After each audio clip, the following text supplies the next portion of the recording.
আরে কি বলে, মানে এত দ্রুত এত কিছু কিভাবে করে ফেললো সে? আমি আগেই জানতাম ছেলেটা ভালো কিছু করবে। ম্যাথমেটিক্সে তুখোড়, মেধাবী ছাত্র, ট্রেড হয়তো ভালো বোঝে, তাই এত তাড়াতাড়ি সফল হয়েছে। ভালো, তোর সাথে যোগাযোগ আছে তো? ভাই আমাদের লাইনে কোনো ভুল নাই, আমরা এক জবানি। হ্যাঁ ওইটাই, হ্যাঁ হ্যাঁ হ্যাঁ, এই জিনিসটা ভাই, এই জিনিসটা তো বোঝা লাগবে, বুঝলেন নাই?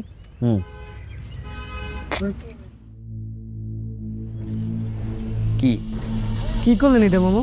কিন্তু দাঁড়ান, আমি ওনার চা খাই না, সময় চেঞ্জ হয়ে গেছে। হ্যাঁ যেটা বলতেছিলাম, আগে তো প্রতিদিন আমার দোকানে এসে খাইতেন, আজকে আপনার কটা টাকা হয়ে গেছে দেখে আপনি আমার ভুলে গেছেন। শোনে ও হ্যাঁ দেখতেছেন ইম্পর্টেন্ট কথা বলতেছি, সরান তো সরান।